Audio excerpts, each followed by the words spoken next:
That's the wonderful part. Keep me on my toes.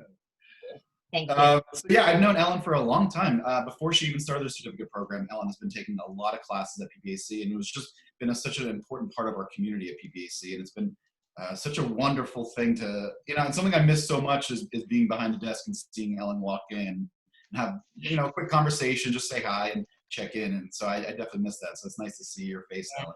Thank you. But just to fill you in what Ellen has accomplished, which is pretty amazing, especially finishing up in a time like right now. So the Contemporary Practice Certificate Program is a pretty comprehensive program that includes, I'm sorry, I'm also admitting people to our talk, so I'm a little distracted. It's a comprehensive program. Josh. Okay, thank you. It's a comprehensive program that includes 12 classes in 8 different categories, such as foundation, lighting, software, printing, business career development, history criticism, presentation bookmaking, and a genre course like street photography or fashion photography and things like that. So it includes the 12 courses, a mentorship program, and then a capstone, which includes this talk, this public lecture, a photo book to be published, and will be in our library, and then an exhibition. So normally our exhibition is held at PPAC, but now it'll be done virtually. Of course, with all things related to COVID, things have changed a bit. So we're kind of tweaking the certificate program a bit for it to be online. But we still have tons of classes we're offering at PPAC virtually. And I'm updating it every day. So we have a whole bunch of classes up right now that run from different options that are available from now through the end of the year. Everything is online. Everything's going to be safe from your home. But every day I'm adding a new and exciting courses. So always check to see some fresh courses up there. We have plenty from hour-and-a-half one-time sessions to 5-6 weeks. So however much time you want to commit or have available to, if you want to just take a refresher in flash photography, we have that available as well. So Ellen, are you good? Can I introduce you? Yes, you can. Yeah? I'm good. Cool. All right. So, analogy I'm working on. Doable. So Ellen Susan Rosenberg spent her childhood in the small town of Salisbury, Maryland, on the eastern shore of the Chesapeake Bay. Ellen currently divides her time between Philadelphia and New Orleans.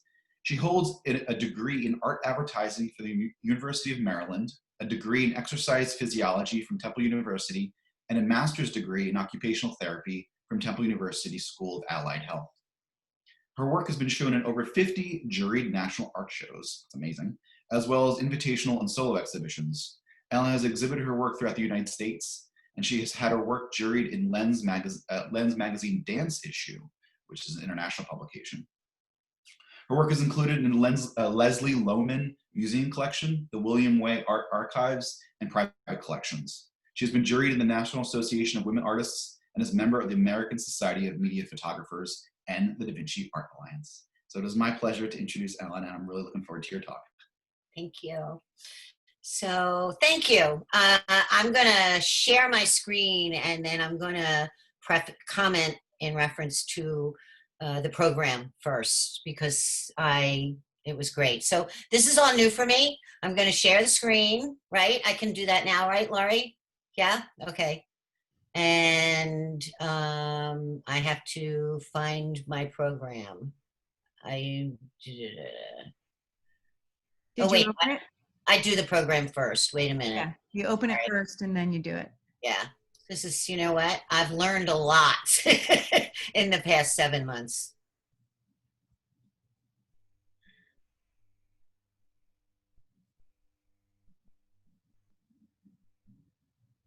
Sorry, slow. I'm on my husband's computer. His is a little bit top heavy in comparison to mine.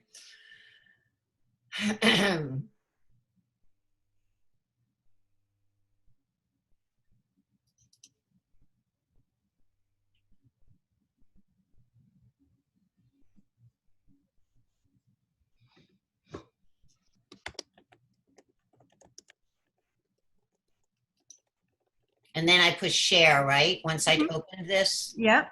Okay. Oh, there it is.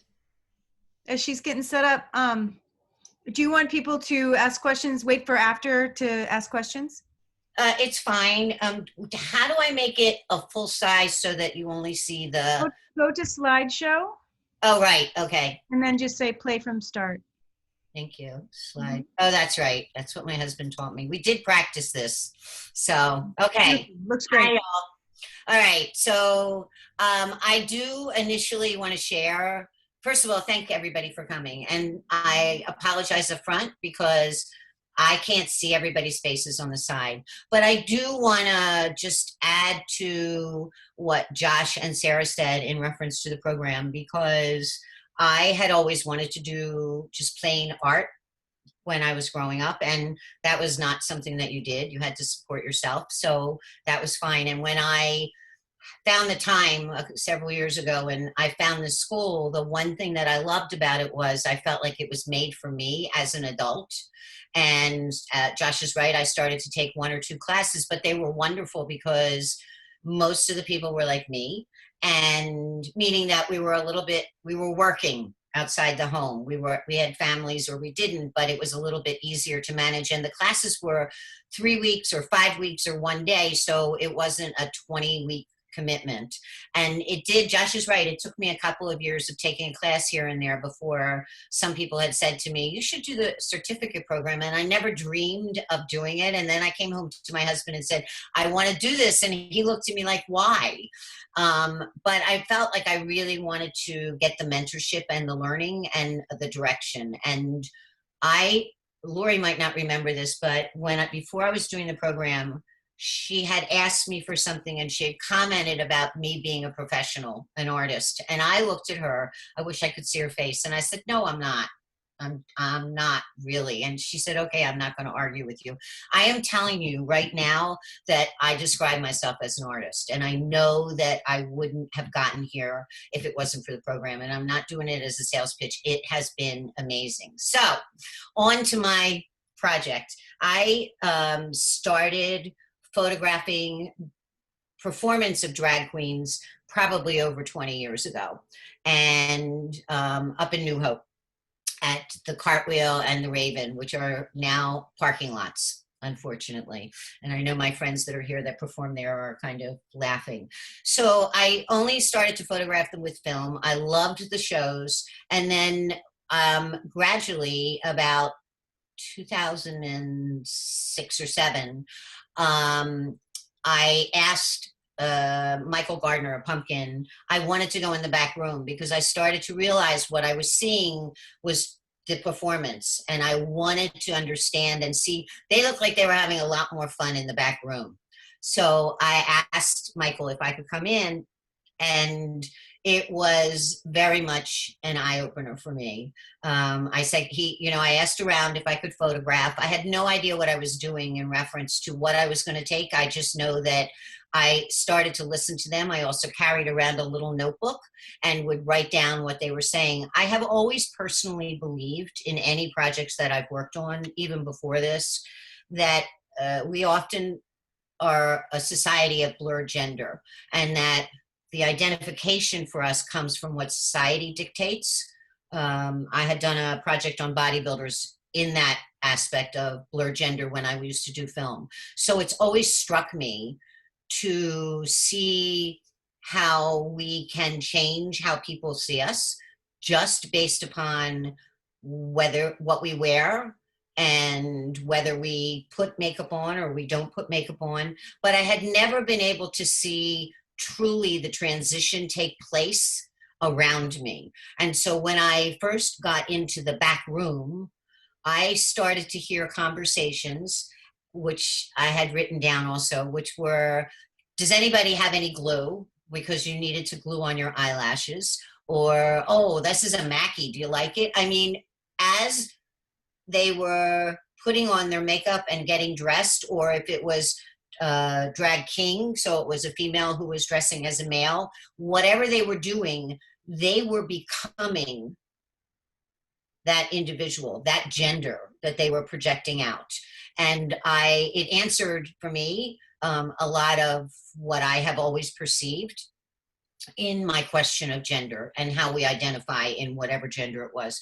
So that kind of started the process, and it expanded from there. And every time I thought I was done with a project, something else would occur. So I have interchanged here a multitude of pictures going back, I guess maybe 4 or 5 years, because I had switched to digital by that time. But literally, I have probably 20 years of photographs that I have from this. And this particular group, the drag kings, queens, however we want to put them in, have taught me so much about family, about people, about that we can be whoever we want to be.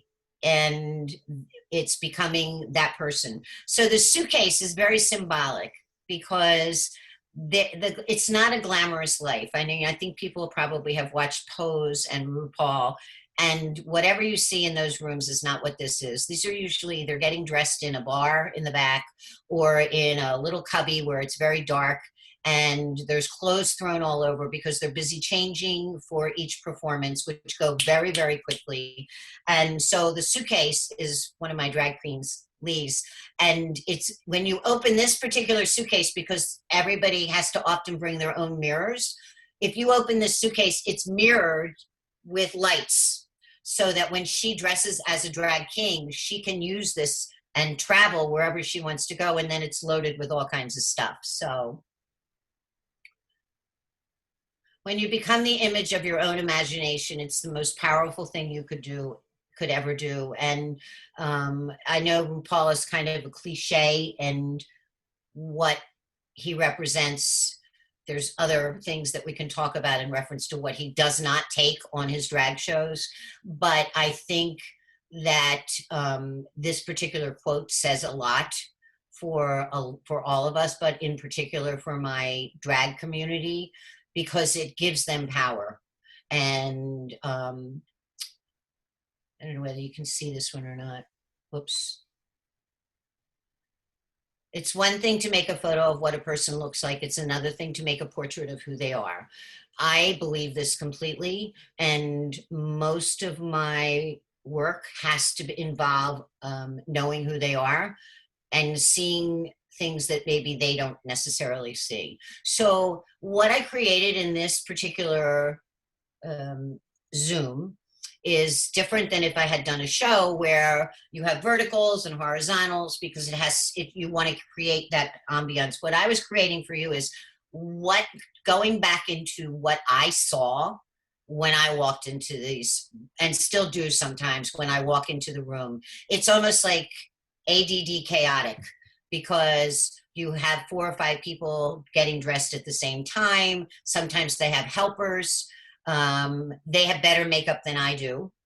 So there's, this is a neat one. Later on, you'll see what happens to it when they're rushing around to put on. And I've often borrowed lipstick from one of my drag queens, Phoebe, who's on here, because I liked her color much better than mine.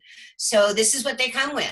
And often it is where you can see the transition in front of the mirror when they're doing it. They don't like a lot of audience. That's why I'm grateful to be able to be there. I don't want them to know that I'm there in a way, so I try and just move around them. And I've learned over all these years to be able to do that. This is, when you are painting, if you are a person of color, it's very different than if you're painting if you have lighter skin, because actually first you lighten it to darken it. It's really a lesson in how to put on makeup. But you can see they don't have a choice of color from the lamps. They're fluorescent. This is Phoebe. I know she's here. I saw her.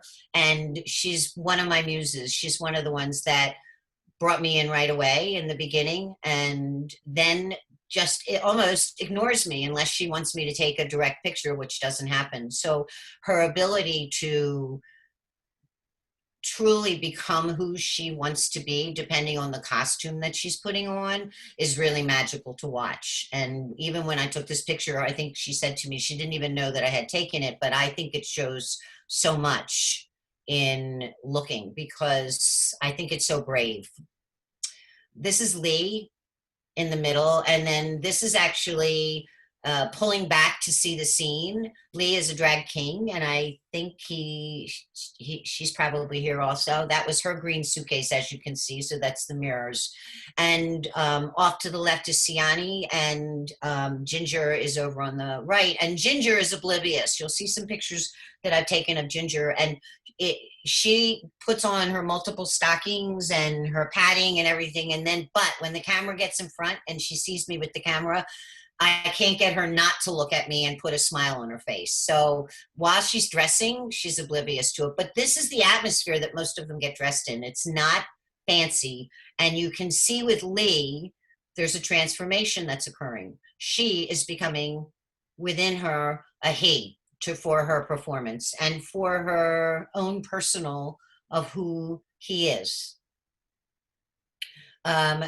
There's a lot of mirrors. In fact, when I was doing this and putting them together, my husband was like, there's a lot of people in mirrors, but that's what they do. Because if you think about your own self and transforming into something else, or even when we're getting dressed, I put lipstick on today because of this. So the things that we need to do, it's always in the mirror. And this is so perfect in that you can see the beauty of the female. This is definitely a male, female, and the wig, and all of the other things that are involved in transforming. This is Ginger, and as I said, someone asked me if she posed for that, and I said, no, she was actually oblivious to me even being there when I did this.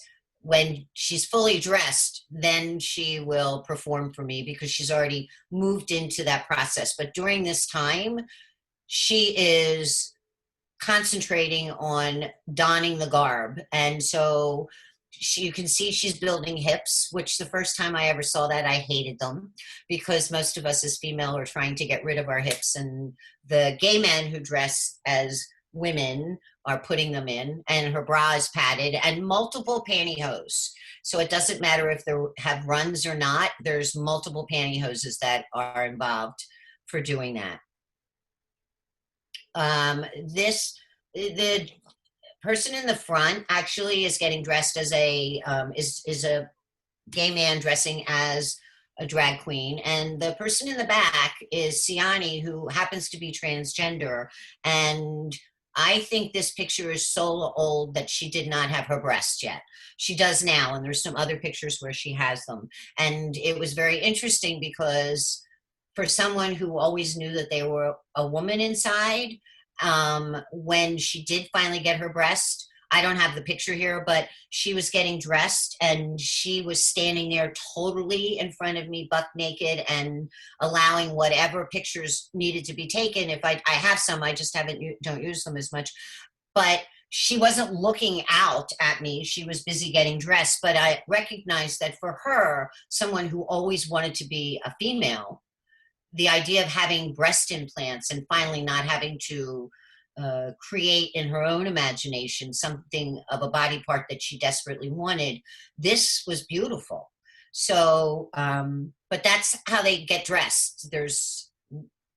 And this is what, I think this is great because the wigs and the headsets are all named. There's a whole community in the back room that we don't get to see. We only get to see the front, and we don't see that their headset, where they keep the wigs, have different names. They have rollers on them. They're all different so they can keep track. It's a sense of community. And I was thinking about this today in reference to, because I do a lot of street, I do a lot of portrait, and the question always comes in whether it's voyeurism or not. I had been in the back room with him the whole time, so he knew that I was photographing, and I was just lucky because someone came in and I caught it, which is how I have learned to shoot. I did a project for a fundraiser called Burlesque and Bucks where it was set up, but the majority of the time when I'm photographing this and most of my others, my models are not set up. I want to catch them in a time when they're at their best and when they're not knowing that somebody is there.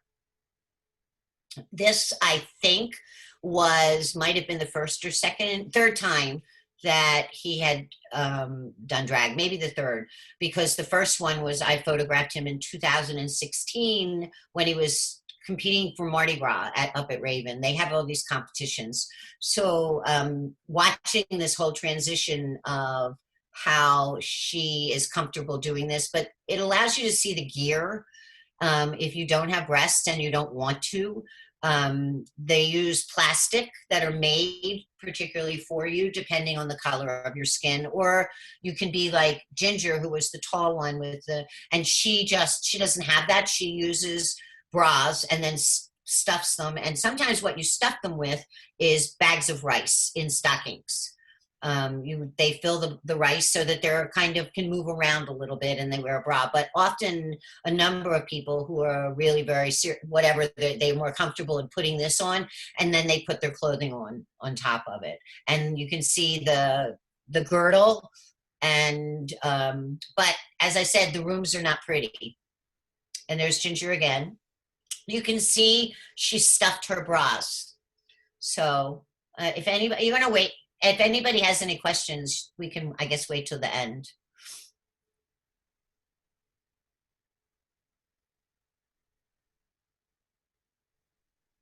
This is Kevin, Phoebe, and this was during a competition. She had stopped performing, not in competition way, but just had stopped performing for a while. The community of drag has changed over the past 20 years, and you have often what has become, there's a blur between drag and burlesque type. They have a lot of places downtown that combine both of them. And so I have found that a number of the older, and I say anyone over 50, drag queens and kings, their presentation is not the same as a lot of the new young ones. The younger ones come out and they go to the extreme of what they do with makeup. They might be imitating somebody, a performer, but their makeup is very much the extreme. The eyebrows are really very extreme. My fascination originally with the drag queen and king was that they were able to transform into someone that if I saw them walking down the street, I wouldn't know what they were. I love the other one, but it's not the same for me when I originally was photographing it. So Phoebe had invited me. She was competing in New Hope competition several years ago, and she had graciously invited me to be there from the moment that she walked. She took a room, a hotel room around the corner from where the competition was, with her makeup artist, to spend hours doing makeup and hair and getting dressed and that whole thing, because it was a pageant, which I'll talk about at the end, which is very different. Not all drag kings and queens do that, but once in a while they're fun to do. It forces you. So that's what this was. And she was very insistent with the makeup artist not to make fake eyebrows. There were certain things that she wanted to look real. This is one of the rooms probably either at the Raven. And as you can see, there's multiple people getting dressed. It's not like you have a lot of freedom to walk around. So when I talked about the makeup, the reason I put it in there is if you could see how neat it was before, this is what it looks like. When they leave to go perform, I stay back there to photograph the mess, because it is, they're performers. So this was one of the sinks in one of the rooms at the Raven, that there were, I think, 3 drag queens that were getting dressed in there. And this is what they left behind, because they might come back and need it again. But it really tells you what is necessary and how it's done. This was this person's first performance. And there's multiple things. The fact that he was able to really merge into this beautiful female in front of my eyes by the application of makeup, and then of course the dress. And then also, if you see, it's not glorified. There's one bulb missing. They do it for the love of doing it. And there's Phoebe again. This is in one of the rooms. this is the part that I love, is you can see in her mind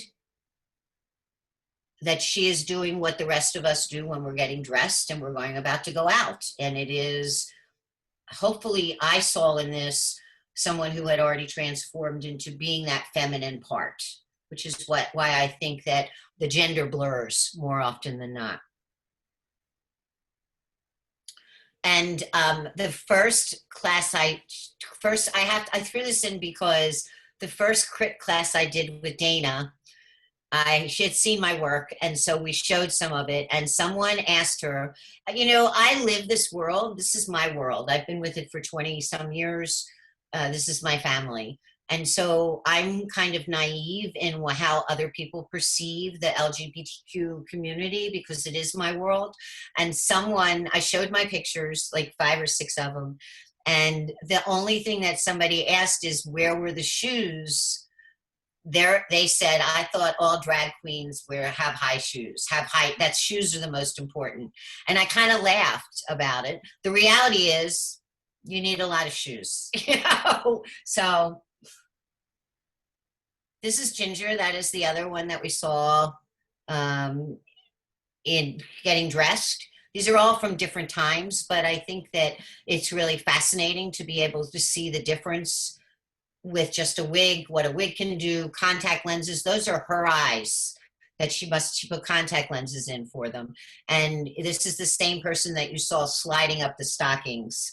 I love the fact that there's an American flag in the back. It's, for me, so symbolic. This beautiful person has been doing drag for many, many years. And unlike a lot of drag queens, some of them dance, or kings, they dance, they perform. When she comes out, she sings. I think that she would be what we would call the old school ones that we might have known, or if you've ever seen any drag shows, not the RuPaul stuff, but if you've ever been able to see them.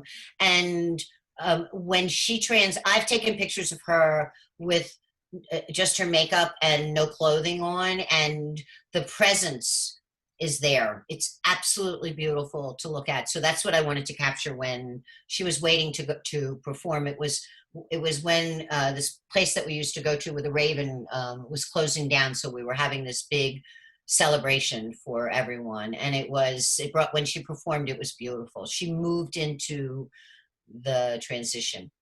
So pageants.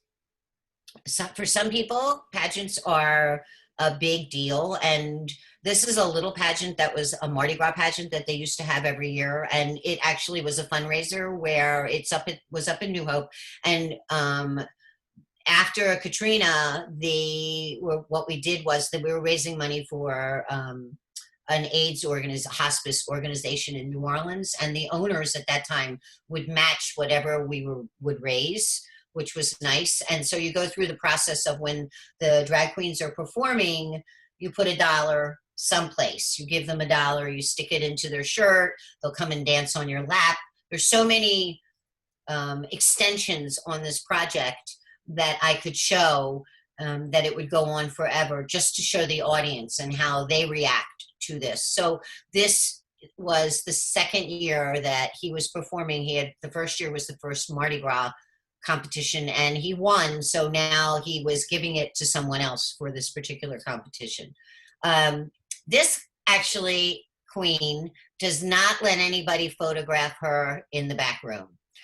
Which is very interesting. She has a very deep voice, and whenever I come in, which is often, she lives in the city, but when I come in, and I know that she doesn't let me, and that's perfectly fine, and she will shout out, "No, don't," because for her, it's a sense of magic, and she doesn't want me to take away any of that magic, and I respect that. I absolutely understand it. For others, it's the ability for me to share their story of who they are. So everybody has a balance in what they want. She absolutely lets me photograph her before she's performing, just not while she's making the transition. And I happen to, I caught this. This was they were going. She was going out to perform, and she was taking a break. And just to show that not all some drag queens dress up in absolutely immaculate beauty, and kings also, and then others move to the other side to where they want to do something fun and make you laugh. And when she gets dressed all the time, it's beautiful, but there's always something like a Lucille Ball kind of act that they're performing. So this, yeah,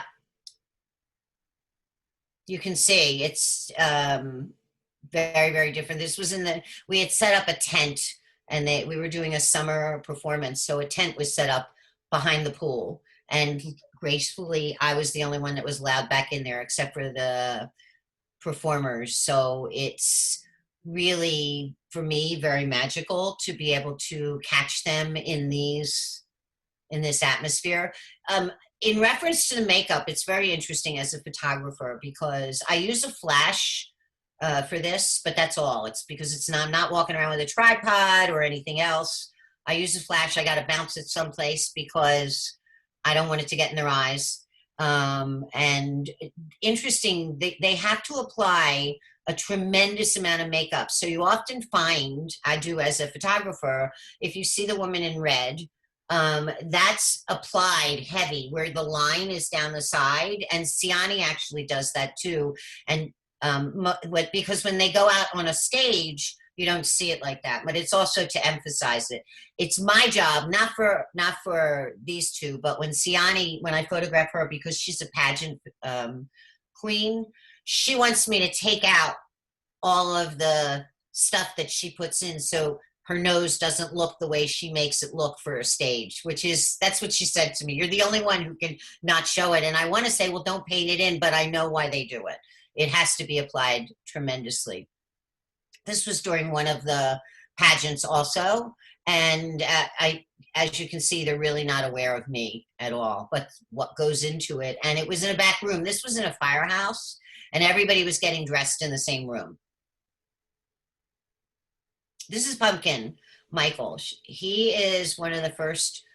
He's been around for years. And I know that Phoebe can chime in and tell me. And when I was talking about Pumpkin led the way for drag in New Hope. I would say, along with other people who have since passed away. And it's a rough life. And the interesting thing is that when we look at Pumpkin's pictures when she was younger, it's hard to believe the difference. She's always had the name of Pumpkin. And I see a sadness because I know Pumpkin, and I see almost a sadness in this photograph. This was her first performance. Gorgeous. But here again, look where we are. So in the back of a bar.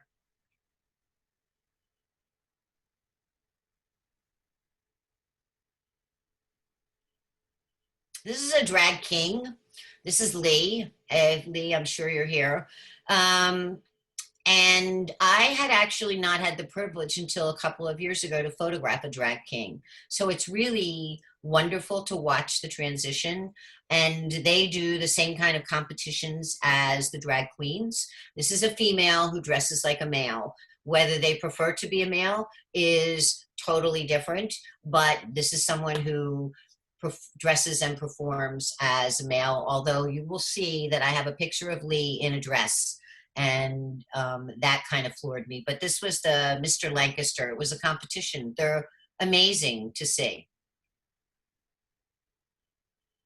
This is to show the beauty on the other side of the performance, so that you can see what the end result and the transition becomes.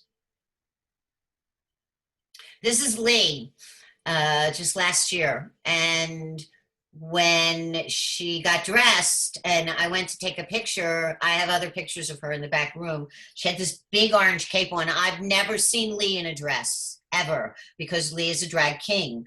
And I've never seen her in a dress. And so when she had this Kaftan on. I took a picture, but I still was aghast. And so this was a performance where literally she had this dress on, which really surprised people, and then went through and took it off, where she had a leather vest on and her pants. And it was wonderful because she did exactly what I see, in that she showed the audience that we blur. If she hadn't painted the beard on, you wouldn't have a thought about whether that was trying to be a female or a male. And I think the blurring for me is beautiful. That's Siani.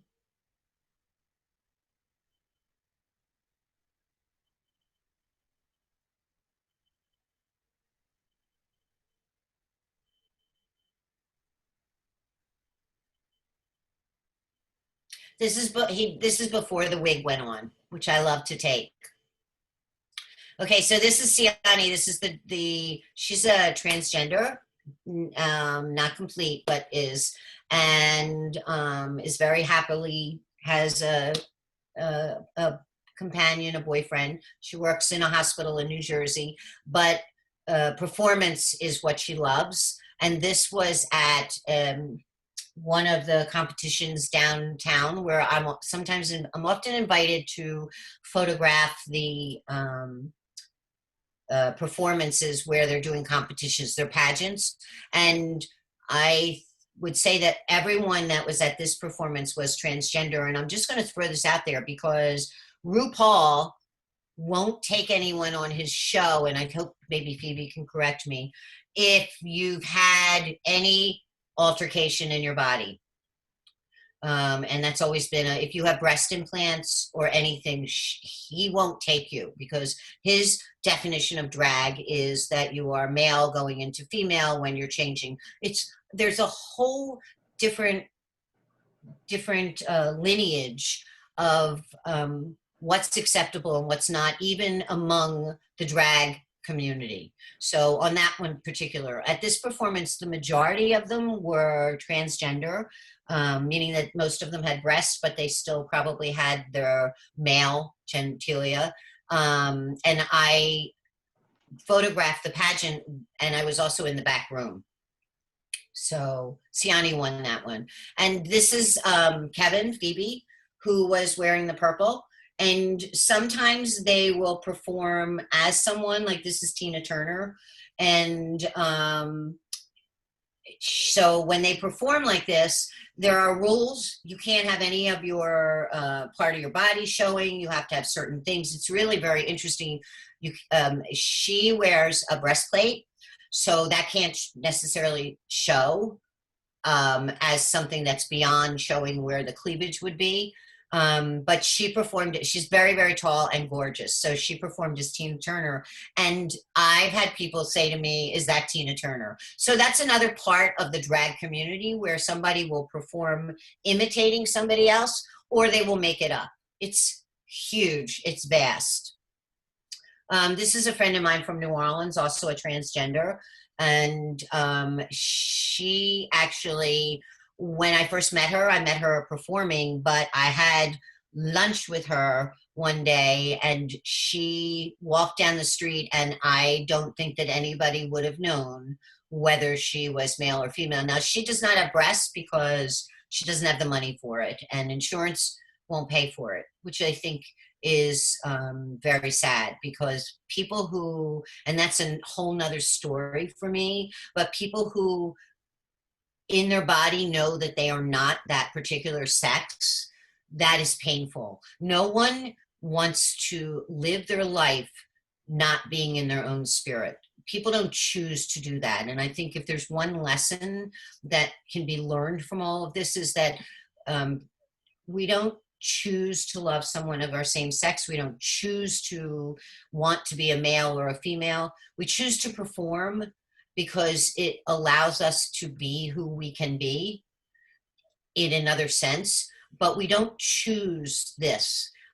So she can't get the breasts, so that's what they are. And this is what you see at the end. This particular cape because it's rainbow and it's gay oriented, has been passed around. I have it in probably for 4 or 5 different drag queens who have used it in different times. It's used all over, especially in the New Hope area. This is one of the different pageants, but I wanted to show you this aspect. This is often the end result, where from the transformation in the beginning, when they first decide what they are going to be putting on, if it's for a pageant, which these 3 were, then this is the final result, which is beautiful. So the pageants that they perform are actually often very similar to the straight pageants. And then these, if someone was going to sing, if Phoebe wanted to perform at a regular drag show and wore this, then the song that she would choose would be for that particular show. So this is the end of one of the pageants that I took, and I wanted to identify from one extreme to the other. It's not all pageants. People do it for a variety of different reasons, but I think that this is something that a lot of people would not participate or go to. More people are going to drag shows now, but I wanted to be able to give everybody a little taste of what my world is, a little bit of everything. So that's why I included this one. And thank you for coming. This I put up because it's very symbolic. It doesn't include all of my family, but one of the things that I have learned from all of these years of photographing this particular group, my family, is that they are family. And it's taught me a lot about acceptance and identification and taking care of each other. I know all of these. One particular person has passed away, unfortunately. I know how they identify themselves as their gender. I don't really care. But everyone accepts everyone else within this particular grouping, which is what I have learned in reference to this drag community. They share clothing, they help each other out, and they're always helping someone of need. So it's really taught me a lesson in reference to family. So that's it. Thank you. Thank you. Are there any specific questions you want to ask Ellen?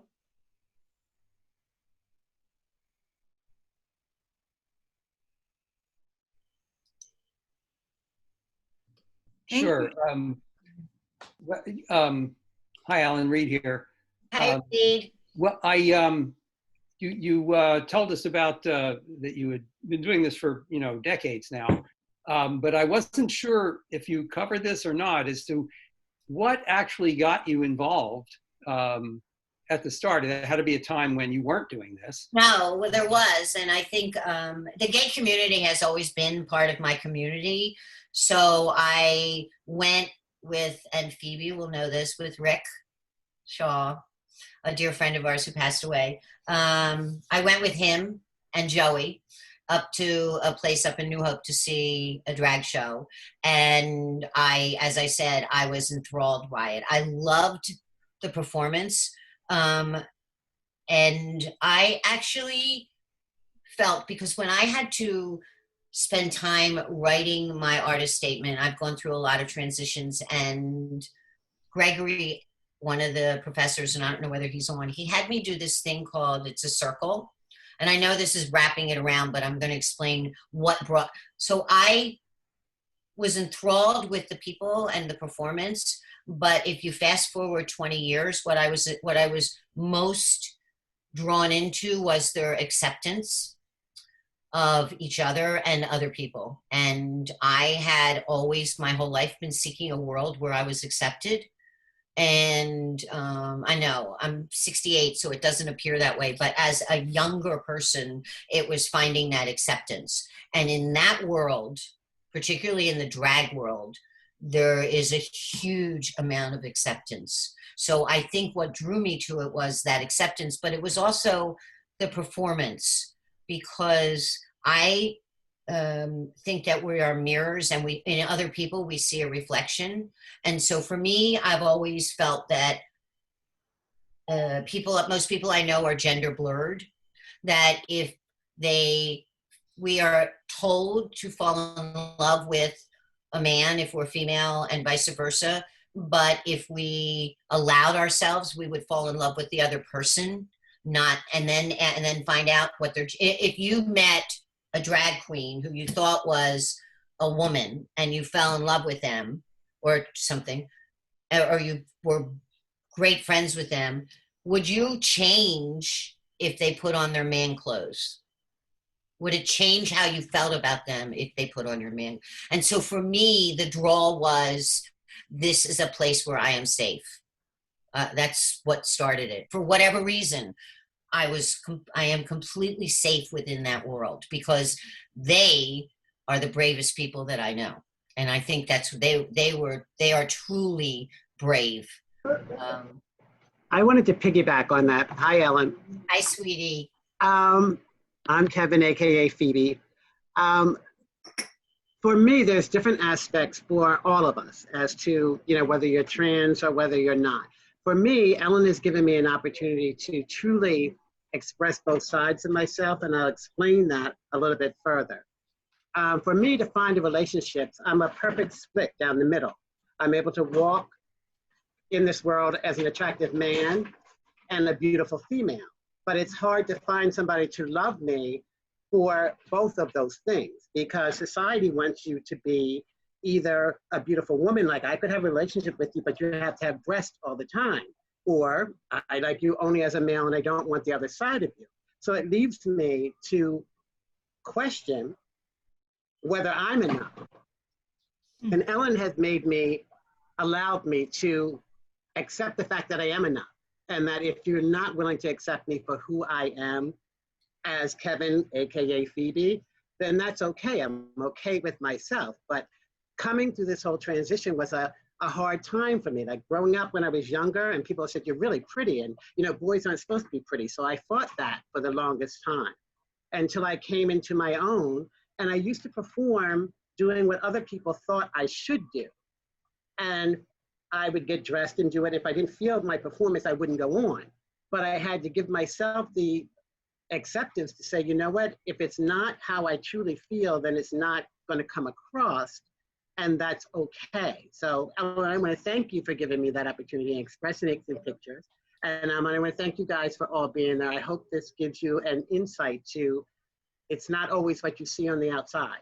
Yeah. You know what I mean? There's a lot more to everybody that we meet. And I hope that if each one of us does that, we can make a small change in the world. Thank you. Thank you. My heart. Thank you. Beautiful. There was another question on the chat that asked, Ellen, do you see your photography as a form of performance? Yes. Actually, yeah, I gravitate to performance. I don't know whether Bill Kelly's on here or not, but he was my original mentor and he knew me from film. And I think that he actually commented in looking at my most recent work for Mardi Gras that I have always gravitated to performance. And so the work that I choose to photograph is a performance, and how I put it out there is a performance. Because actually, if I was going to do a real live show, what my intent was, my queens were all coming dressed. We had already planned it, and it was going to be a performance. And yes, that's an interesting question. I had to kind of accept that that's what my art is. It's very much a performance. Thank you. So, okay. Any last questions in the chat or live? Question, Josh, is Karen Bailey. Ellen, great. Hi, Karen. I was able to be here, share this with you. Question, you said you've been doing this for a long time, and we know we've gone from film to digital. I'm just trying to imagine when you were back there when it was film, and you had no idea what you were going to get until you got to that dark room. Right. How were you able to manage and get through that at that time? Actually, I'm going to flip it, because what I do now is what I did in film. I don't look at my pictures for 3 days, because if you think about what your eye sees, and this is really good for photographers to understand, your eye imprints and your brain imprints something that is totally different than what you get on that digital camera or on film. It's not the same. You may think it is, but it's not. So the grace period that film gave me, by the time I would develop my film, what the black and white I would develop myself, the color if I sent it out, by the time I got it back, then I would look at it and go, wow, that is beautiful. Okay. Because my memory had already subsided on what I had seen. And I often will recommend, and I see people when they're out photographing and they immediately look to the back of their, and I recommend they cover it up. Make sure you get your exposure, but cover it up, because you will not be happy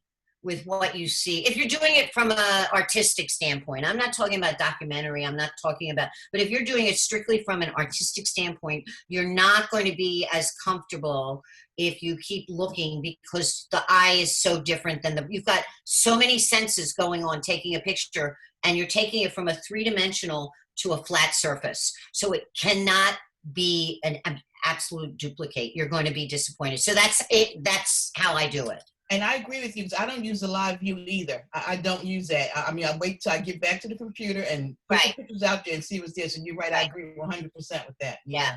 So anytime I've loaded it up, it's that's exactly. I'll tell you what the hard part was from a technical standpoint. It was dealing with the difference of noise.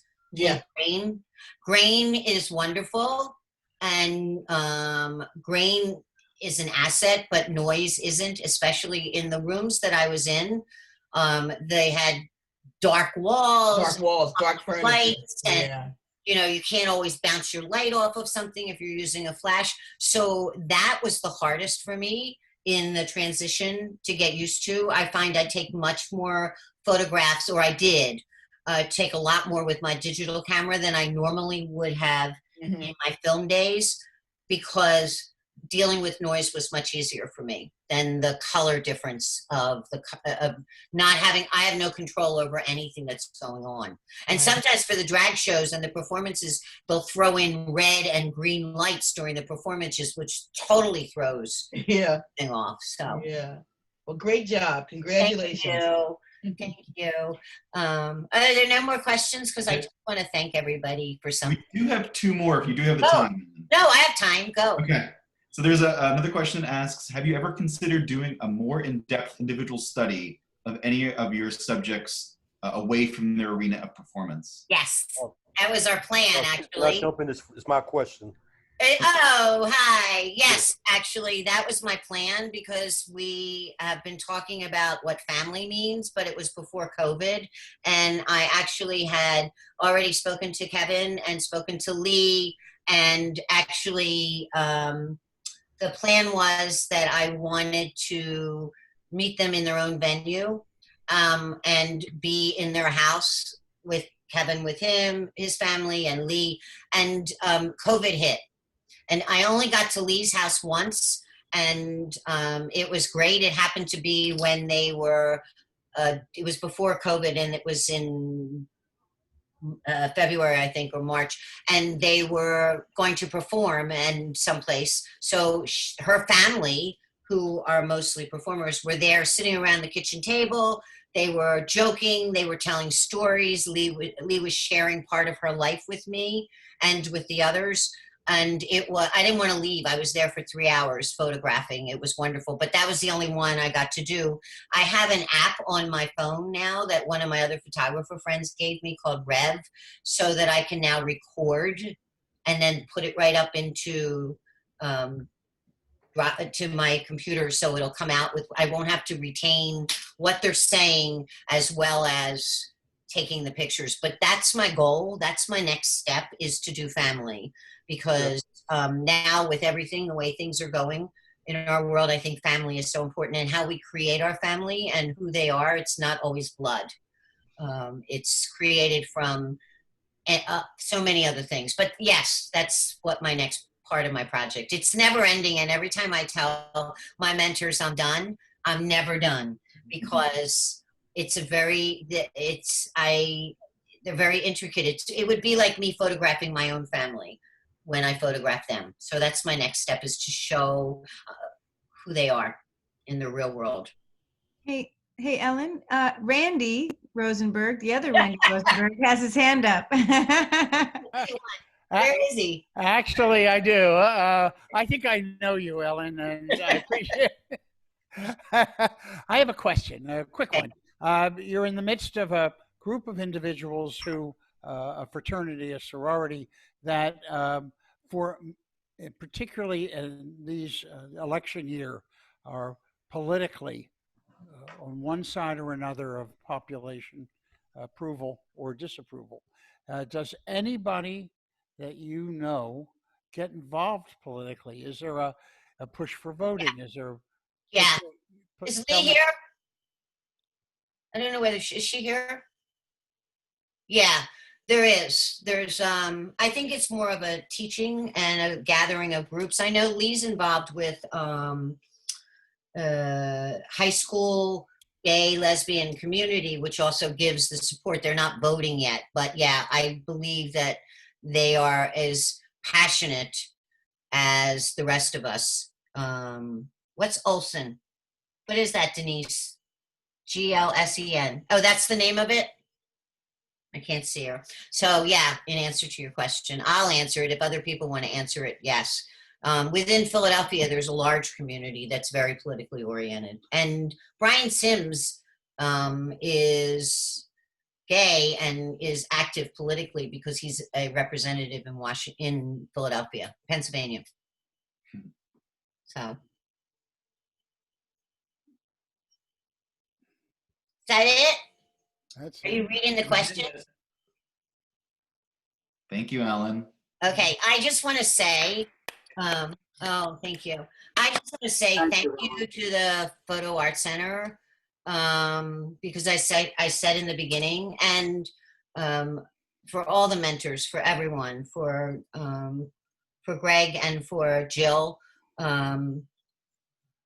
for mentoring me through all of this particular project and keeping me on track and teaching me how to critique my own work and understand what it was I was doing and find out, not just make it a superficial, I'm taking a photograph. They made me dig deep into why I do certain projects. And I definitely want to acknowledge Phoebe and Kevin and I don't know who else is on here in reference to that, Lee, and my gay community for accepting me and inviting me into their world and treating me like family. So thank you, everybody. I appreciate it. Thank you.